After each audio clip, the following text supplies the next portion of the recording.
Lebanon-based Hezbollah launched its deepest attack inside Israel since the start of the Gaza war. The group said that it had launched drone attacks on Israeli bases north of the city of Acre. Hezbollah says that this was in retaliation for Israel killing one of its fighters. However, the Israeli military said that no bases had been hit.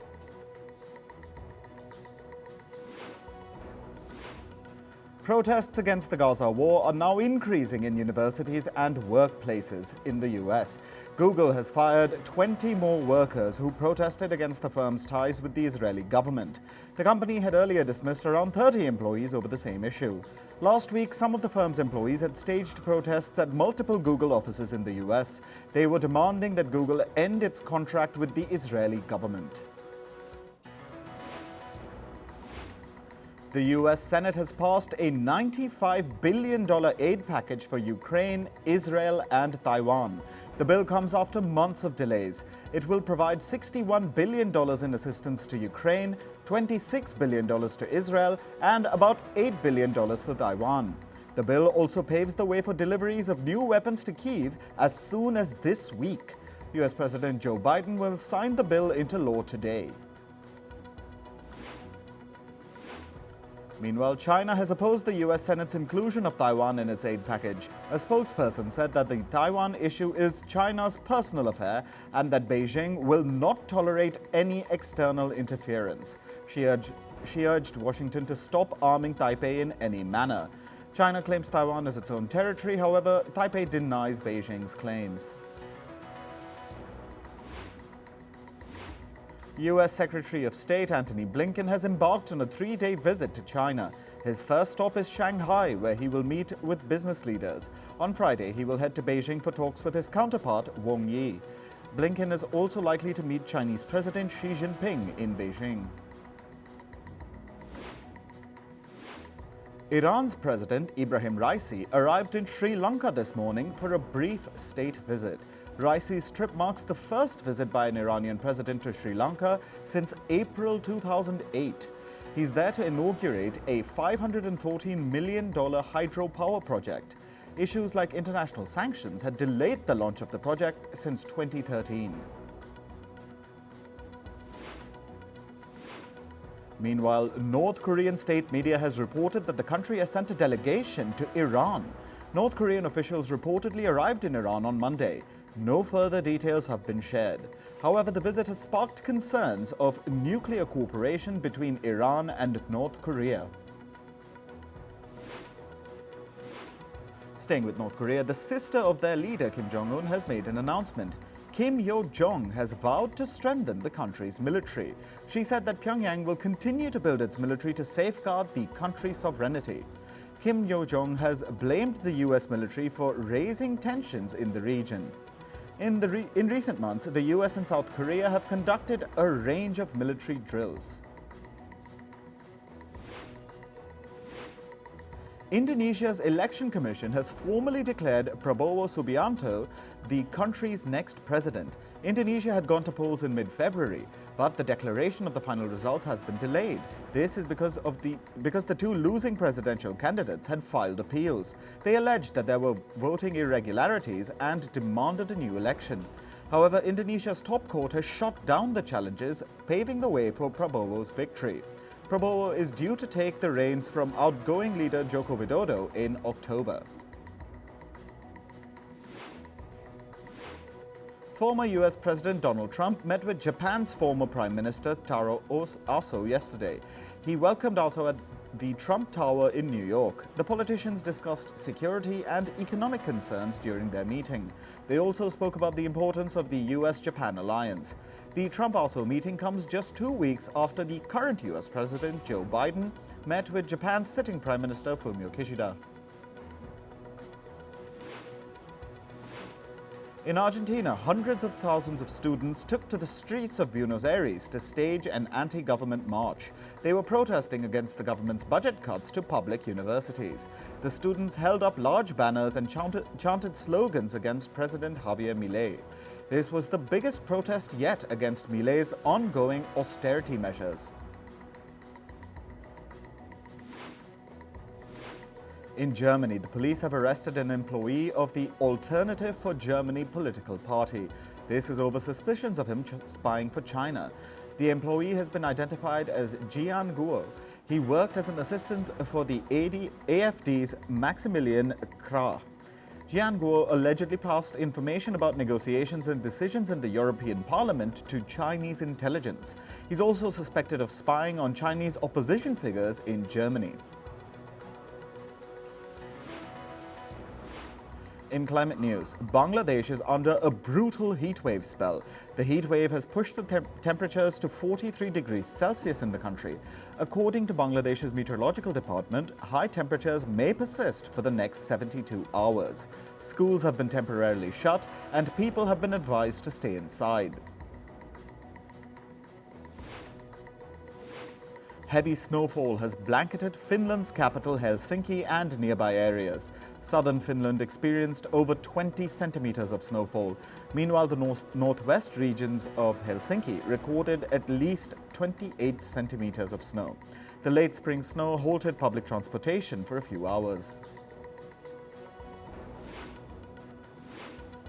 Heavy rains and floods have devastated Kenya, impacting thousands of people.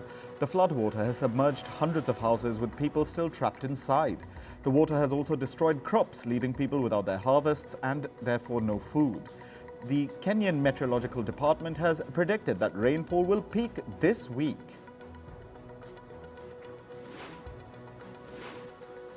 In Kyrgyzstan, dams holding nuclear waste threaten a Chernobyl-like disaster.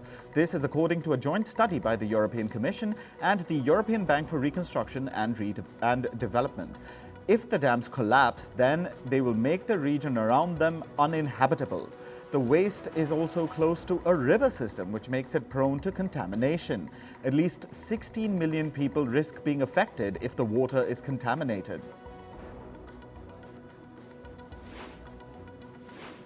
Negotiators from 175 countries gathered in Canada to talk about the Global Plastic Treaty. The proposed treaty aims to reduce plastic pollution across the world. In 2022, countries agreed to finalize the world's first treaty by the end of this year, 2024.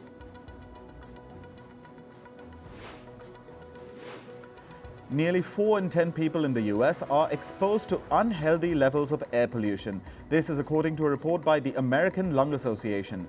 The report named California, Arizona, and Texas as some of the most polluted US states. It added that more than 131 million people are exposed to harmful ozone and particle pollution. This level of exposure raises the risks of lung and heart diseases, asthma attacks, and reproductive issues.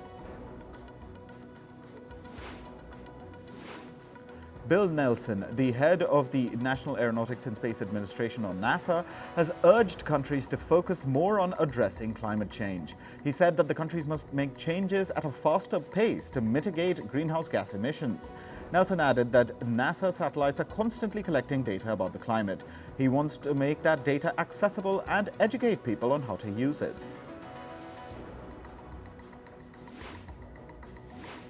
A South Korean court is hearing a case brought by young climate activists. They accuse the government of failing to protect people by not controlling climate change. Some also blamed the South Korean government for continuously delaying the reduction of carbon emissions.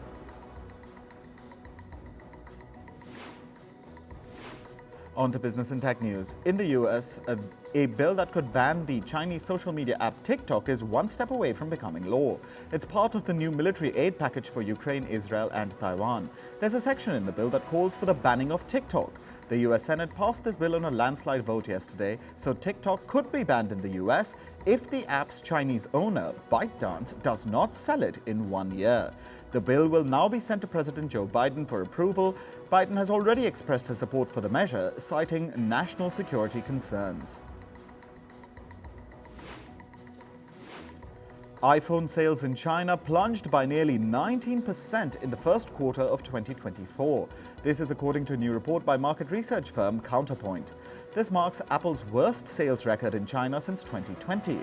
iPhone sales in China have declined amid tough competition from the domestic rival Huawei. Huawei's smartphone sales in the country jumped by over 70% in the first 3 months of this year. South Korea's military is reportedly planning to ban iPhones over security concerns. The army is worried about possible leaks of sensitive information through iPhone voice recordings. The ban could impact nearly 500,000 military personnel in South Korea.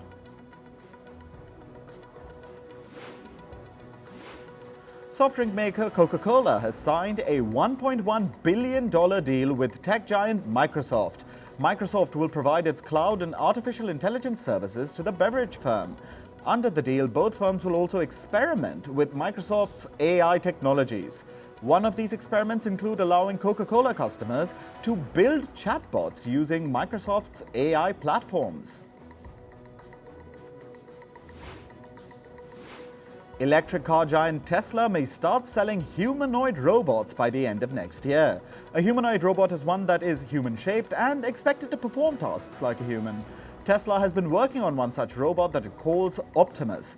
Musk guessed that Tesla's robots will be able to perform factory tasks by the end of this year.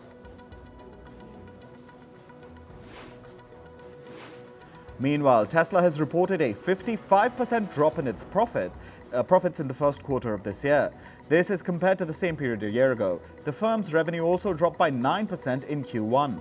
Tesla has been dealing with slow car sales in the past few quarters. To address this, the firm has announced plans to introduce an affordable car model by 2025. Tesla says that the new car is expected to cost around $25,000. Meanwhile, American automaker General Motors has reported strong earnings for the first quarter of this year. The firm's revenue rose by about 7% compared to Q1 2023 to over $43 billion. General Motors said that the demand for petrol engine vehicles helped push its earnings. The American credit card giant Visa also reported robust earnings of $8.6 billion in the first quarter of 2024. The firm's Q1 revenue rose by 9% compared to the same period last year. The firm says that robust consumer spending in the US drove its earnings. The American plane maker Boeing says it will provide advance payments to its supplier Spirit AeroSystems. Boeing will pay Spirit over $400 million. This is to help it maintain its production rate. Spirit AeroSystems makes several important pieces for Boeing's jets. However, it's been dealing with a cash crunch over the past few quarters. It was earlier reported that Boeing was in talks to acquire Spirit AeroSystems. Britain's JD Sports Fashion has proposed to buy American sportswear retailer Hibbett. The deal is worth about $1.08 billion. Hibbett operates over 1,000 stores across 36 American states. The acquisition is expected to help JD Sports expand its presence in the US. Moving to sports, we start with cricket and the Indian Premier League. Lucknow Super Giants beat Chennai Super Kings by 6 wickets. Chennai had gone out to bat first. They ended at 210 for 4 during their innings. Chennai skipper Ruturaj Gaikwad slammed an unbeaten 108 of 60 balls. But Lucknow managed a successful chase. They ended at 213 with 3 deliveries remaining. Marcus Stoinis starred for Lucknow with his unbeaten 124 of 63 balls. Reports say that India's national cricket team may not travel to Pakistan for the ICC Champions Trophy next year. Like other tournaments that face this dilemma, the Champions Trophy may get shifted or a hybrid model may be implemented. This means some matches could still be played in Pakistan, while India's fixtures could be shifted to a different venue. India's cricket board has also reportedly ruled out the possibility of any bilateral series with Pakistan in the near future. Uganda's cricket board has named Abhay Sharma as the head coach of their men's national team. Sharma is an Indian former first-class cricketer who has mentored India's cricket team and its under-19 squad. He will coach the Ugandan side for the upcoming T20 World Cup. This is the first time Uganda has qualified for the tournament. In football, Arsenal crushed Chelsea 5-0 in the Premier League last night. The match took place at the Emirates Stadium. Leandro Trossard opened scoring for Arsenal in the 4th minute, but Chelsea managed to see out the first half relatively unscathed. However, the floodgates opened in the second half. Kai Havertz and Ben White scored a brace each after half-time. It was Chelsea's worst defeat to a fellow London club since 1986. The win boosts Arsenal's chances of winning the Premier League. Meanwhile, in Italy, Juventus are through to the Coppa Italia final. They lost 2-1 to Lazio in the second leg of the semi-final last night, but Juventus had beaten Lazio 2-0 on home turf in the first leg. So Juventus have emerged as the semi-final winners with a 3-2 aggregate score. They will face either Atalanta or Fiorentina in the final. Saudi Arabian football club Al Ain have sealed their berth in the final of the Asian Champions League. This is despite losing 2-1 to fellow Saudi club Al Hilal yesterday. Al Ain had defeated Al Hilal 4-2 in the first leg that took place last week, so despite the win, Al Hilal failed to overturn the deficit and Al Ain won 5-4 on aggregate. The Saudi club will face either Japan's Yokohama FM or South Korea's Ulsan HDFC in the Asian Champions League final. In tennis, men's world number 1 Novak Djokovic is considering going forward in his career without a coach. The 36-year-old Serbian tennis legend said this after he received Sportsman of the Year at the Laureus Awards. Last month, Djokovic parted ways with his Croatian coach, Goran Ivanisevic, after 5 years. Djokovic said that at this point in his career, having no coach is also an option. Meanwhile, the men's world number 2, Italy's Yannick Sinner, downplayed comparisons to his rivals. Sinner dismissed the idea that he is the best player in the circuit right now. He told reporters that they can't compare him to Djokovic or world number 3, Carlos Alcaraz. However, Sinner will be in action at the Madrid Open and he could emerge as the new world number 1 if he wins. In Formula One, teams will discuss a new proposal to extend the points scoring system. The current scoring system has been in place since 2010. It awards points to racers who finish in the top 10. But F1 teams are considering extending the points distribution to include the top 12 racers. If this proposal passes, it will be implemented from next season.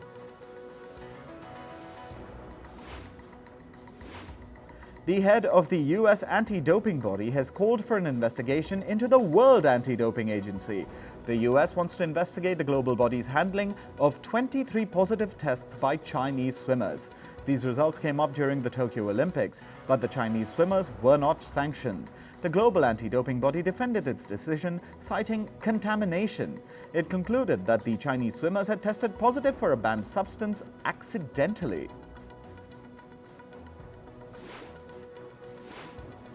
In entertainment news, Marshmello and Pink Panthers will be performing at the US's Major League Soccer All-Star concert. The event will take place before the MLS All-Star football game. The exhibition match pits Major League footballers against other international clubs. The game will take place on the 24th of July in the US state of Ohio. Singer Billie Eilish will be heading to the upcoming virtual Fortnite festival. The organizers dropped a trailer featuring Eilish's avatar. The festival will allow users to unlock playable jam tracks from the singer. This is in collaboration with Coachella, through which people will be able to experience parts of the festival virtually. The virtual festival is live now. According to reports, Kim Kardashian has lost at least 500,000 Instagram followers.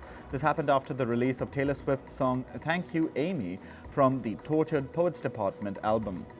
Fans speculate that the diss song is about Swift's feud with the rapper Ye and Kim Kardashian. The rapper Megan Thee Stallion has been sued by her former cameraman. The case alleges that she harassed the cameraman from 2018 to 2023. The rapper allegedly chastised the cameraman for being fat and eating too much. He was also misclassified as an independent contractor, which deprived him of healthcare and overtime pay. However, Megan Thee Stallion denies these scathing allegations. Singer-songwriter Hozier's song Too Sweet has reached the top spot on the Billboard Hot 100 chart. This is his career's first song that has topped the US Billboard charts. Hozier stated on the social media platform X that he was taken by surprise when he got to know about his song's ranking. The song Too Sweet released on the 22nd of March.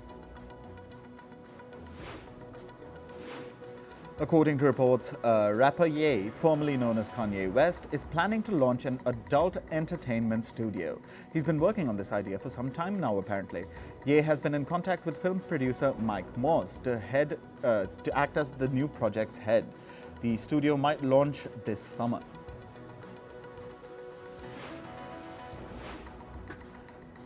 The late musician John Lennon's lost acoustic guitar will go up for auction in May. The guitar was found in the attic of a house in Britain. According to the auctioneers, the guitar, which Lennon played during his time in the Beatles, is expected to fetch between $600,000 to $800,000. According to reports, a car crash occurred on the sets of the upcoming film The Pickup. This was in the US state of Atlanta. Several crew members sustained injuries, with 2 being hospitalized. The incident took place when the cast was shooting for an action sequence. In a viral social media video, actor Alec Baldwin is seen hitting a person's phone in a coffee shop. The person allegedly tried to make him say "Free Palestine." She also taunted Baldwin over the fatal Rust shooting case by saying, why did you kill that lady? Baldwin is currently awaiting trial for a charge of involuntary manslaughter. This is over a shooting that took place in 2021 on the sets of the movie Rust. British actor Thandie Newton has reportedly joined the cast of Wednesday. She's known for her roles in Westworld, Rogue and Crash. Wednesday is expected to start filming this month. Reports say that it's likely to release next year.